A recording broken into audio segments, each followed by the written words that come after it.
Most people believe the British were the first to set Washington on fire. They weren't. Hours before British troops entered the capital on August 24, 1814, Americans destroyed their own navy yard. It was one of the most dramatic acts of self-sacrifice in American military history, and it happened beside a Chesapeake Bay tributary. When the United States was still a young nation, the Washington Navy Yard became one of its most important military installations. Built along the Anacostia River in 1799, the yard constructed warships, produced naval cannon, and manufactured ammunition. It stored supplies and served as the heart of the growing U.S. Navy. Everything needed to defend the nation could be found here, which also meant, if the British captured it, they would inherit an enormous military prize. During the summer of 1814, the War of 1812 reached its most dangerous moment. Fresh from defeating Napoleon in Europe, Britain sent experienced troops to the Chesapeake. They sailed into the bay, moved up the Potomac River, defeated American forces at Bladensburg, and suddenly Washington lay almost defenseless. Panic spread through the city. Government officials fled. Military leaders scrambled. Everyone understood what would happen next. Commanding the Washington Navy Yard was Commodore Thomas Tingey. He had spent years building the Navy Yard into one of America's premier military facilities. Now he faced an impossible decision: fight and lose everything, or destroy it himself. Orders soon arrived. Nothing useful was to fall into British hands. As darkness approached, American sailors carried torches through the yard.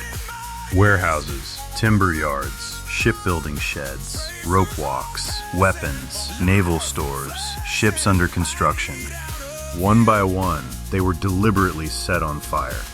Massive explosions echoed across Washington as powder magazines ignited. Residents miles away watched towering columns of smoke rise above the Anacostia. America's own Navy had burned its greatest shipyard. Only afterward did British troops enter Washington. They found a Navy yard already consumed by flames. The British destroyed what remained, but the greatest loss had already been inflicted by American hands. Later that night, the White House burned, the Capitol burned, government buildings burned. Those images became famous. The destruction of the Navy Yard slowly faded from public memory. Some criticized Tingey, others praised him. Had he surrendered the yard intact, the British might have captured ships, cannon, ammunition, tools, and supplies worth years of American investment. Instead, he denied them nearly everything.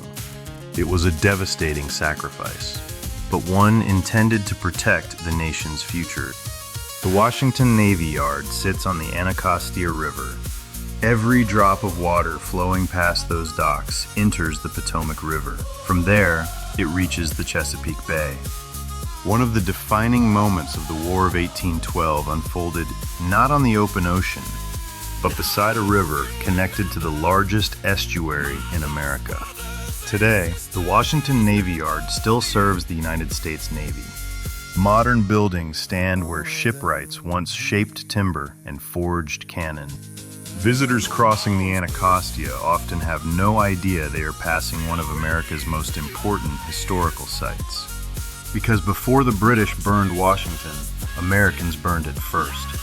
History remembers the flames that consumed the White House, but it often forgets the men who lit the first fires to keep their nation from losing something even more valuable. Sometimes, the hardest victory is knowing what must be sacrificed. If the water remembers it, we'll tell it. Subscribe to River Realm Life for more Chesapeake Bay watershed stories.